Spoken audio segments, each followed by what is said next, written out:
there was a lot of standing strategy going on in this house. Hi, beautiful people. Welcome. If it's your first time on my channel, my name is Talia Adewale and this is Disbydem. Today I'm talking about episode 2 of Love After Divorce, which is streaming on Netflix. So let's just dive on in, people. So the episode starts with the MCs and they're talking about how the US edition had the most amount of applicants, and they went through the stages. So the first round was a document review, so basically when you send in your application. The second round was a phone interview. Third round was a video conference meeting, and the fourth round was an in-person interview in the United States. So they were really extensive with their choices, and they said that they were very particular about the people that they chose. I finally got pictures, thank God. So I have pictures and I have names, and I'm going to be using those throughout this episode so you guys actually understand who I'm talking about, if for those people who aren't watching and this is where they're getting their updates from. So now they switch over back at the house. We have Sora, Ricky, Harim, Tom, Benita, and Dewey, and they're all talking about how long it will take to cook once the grocery team comes back. So because we left off episode 1 where the grocery team was shopping and the cooking team were just chilling at home waiting for the groceries to come. Sora and Ricky are now vibing over basketball. They both seem to love basketball. Sora seems to like a ton of sports because throughout the episode she was naming different sports that she watches, and for me I thought that was cool. I don't really like, it depends on the day, depends on the sport, but for me it looked cool. Maybe because she's beautiful. Like, this girl is just drop dead gorgeous. This woman is drop dead gorgeous. The house, they pan over and they show us the house and the view, and it is absolutely stunning. This house, Dolphin house, is absolutely stunning. And then they even give them fireworks, which is symbolic, and it blesses over those who are looking for love and who are intentionally trying to find love. So I thought that was really nice. Harim was also vibing with Ricky over the fact that they both can speak Korean like fluently. Harim can speak Korean, forget it. Like, she is fluent, she's good. Ricky, you can tell that it's difficult for him. He has to translate the words in his head, and he's more comfortable with English, but I think he's still cute, like, with the way he does things. And while they were vibing, because Harim was really giggling, and she has such a cute laugh too. You know that thing where they laugh behind their fingers? Like, it's so cute. I thought that it was really cute. And she does that a lot. She did that with Ricky and she did that with Tom as well. So, but you could see Sora's face while Harim and Ricky were vibing, and she's like, oh, you're my competition, you know? But by the end of the episode, I kind of think that Ricky was swaying towards one more than the other, and we'll get to that. The grocery team finally comes back, and Tom gets to work putting those groceries away. He was like a pro. You just know that this guy lives by himself and he does things. He also said he loves organizing, so that kind of helped. Harim was laughing when she saw how he organized things, and then he put the bananas in the bowl. Like, she found that hilarious and was laughing all the way. There was a lot of standing strategy going on in this house. Like, I never thought that standing in a particular place could mean so much until I started watching this show. So at first we had Jerome and Benita, and she was teaching him how to chop, I think it was pineapple or something, I don't know. But he definitely wanted to stand beside her. And then he moves away, and then it was Benita and Ricky. While Jerome watched from the other side of the kitchen. He was definitely focused on Benita, so I think there is an attraction there. Ricky was hot cake in this kitchen. Everybody wanted to stand near Ricky. There was a point where he was standing there. Then Harim was like kind of floating around, but always had her eyes on Ricky. And Sora was on his right. And then Harim kind of like just slyly gets into there, you know. She slid into that DM. It's just like, whoa, the strategy, it's like gameplay. I tell you, it's so fascinating. Absolutely 100%. So in the end, Harim stands between Ricky and Benita, and also somehow kind of edges Sora out. Sora honestly was just focused on what she was going to do. She had to cook the salmon, and she was using 5 frying pans by herself, just efficiently getting things done. Like, you could tell that this woman is a no-nonsense woman, and she gets the job done. I actually really like Sora so far. Ricky and Harim were flirting hard. Like, they were flirting to the max. Like, you could just tell that there's an attraction between these two people. They mixed up the the teams for the dinner sitting, and they ensured that it was boy girl boy girl boy girl, right, which was kind of nice.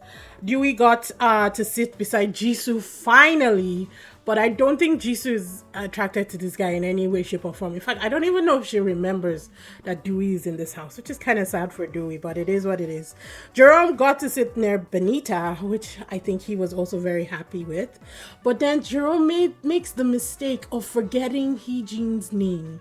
And Heejin was actually attracted to Jerome. She went with him for groceries with Jimmy and who was the other person that went? Jisoo. Jimmy and Jisoo. They all went together. And I think she actually liked him. But then he forgot her name. And then he called her Jisoo. And I was like, Jerome, geez, how many times? So I think that kind of like eliminated him in her mind, because she even says it later on that he was a contender, but the fact that he couldn't even remember her name, it wasn't a good sign, so she took him off her list. The matching then begins. So like I said, this is my first time watching this show, so I didn't even know how they planned things, how, like, I didn't know the setup of the show, but the matching begins. So in order to reduce bias, ages, jobs, where they live, and the number of children are all kept undisclosed. And each week they disclose one item. So that way people get to know each other like slowly.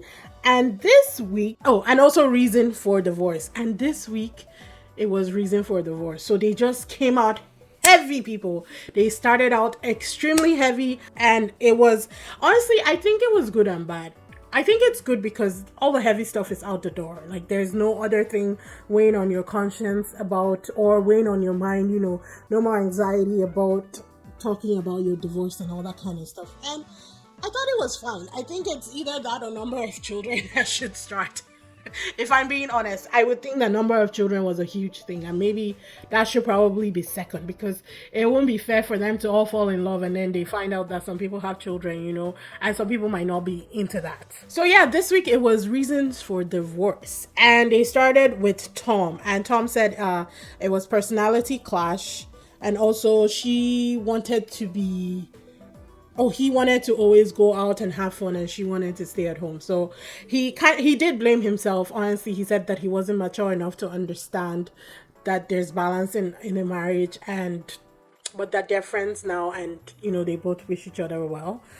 Next was harem, and it was religion and control. So he apparently was part of a religion she didn't know of before they got married, and when they got married, even though they weren't forcing her to be part of the religion, they were forcing her to follow the standards of the religion, and it just really wasn't her thing.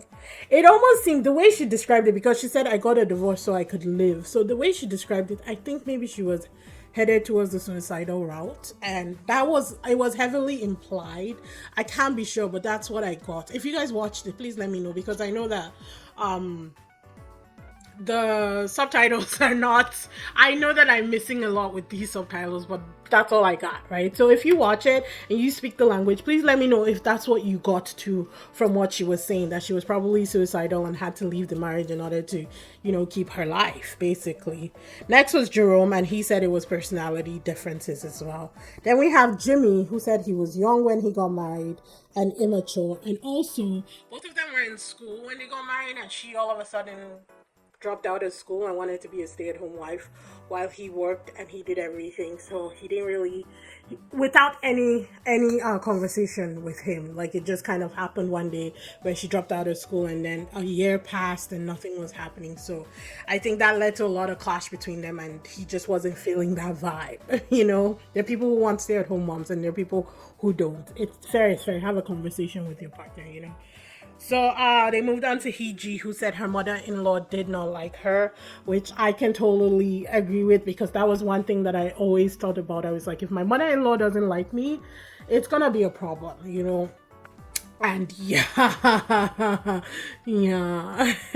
no, my mother-in-law likes me now, but it wasn't smooth sailing in the beginning, and I was like, why you gotta test me, God? Why? The one thing that I asked for, the one thing I said I didn't want, But everything happens for a reason, so I'm not complaining. Then we had Ricky, who said it was personality clash, and Sora was domestic violence, which, she said she married an Italian American, and that it started out really good, but then as time went on, it was verbal abuse, and that he hit her once. And also, she eventually started making more money than him, and that led to more abuse. So she had to take out a restraining order on him and then finally divorce him. That was heavy. Hers was like, I think, the heaviest out of all of them. And then Dewey was, he said communication, and they were constantly fighting. And Jisoo, they wrote down irreconcilable differences, but he cheated on her. Basically, that man cheated on her, and it broke her heart into many tiny pieces, and I felt so bad for her for going through that. But there was one thing that they said, which I know I'm guilty of. They said that when most people hear that they're divorced, they all go, oh, I'm sorry. And I know I've said that before, but even when I say it, I mean, I don't mean like I'm sorry for you. I'm like, oh, I'm sorry that a relationship ended, because no matter what, even if you're happy now, something died, and that is the part that I'm sad of. I always think that if people get divorced, there's a reason why they do it, and everybody, to each their own, whatever you need to do to survive and live your life. But I know I was guilty about that I would say, oh, I'm sorry to anyone who I'd meet that was divorced. So I know now that I'm not going to be saying that. They say they rather, like the people on the show said that they would rather people say congratulations, because I guess it's freedom from a situation that they didn't want to be in. And it kind of makes sense to me. So they move on to back to the MCs, and they take guesses on who they think will be couples. Most of their guesses were Jerome and Benita, Ricky and Sora, and then Jimmy and Jisoo. When they said Ricky and Sora, I was like, no.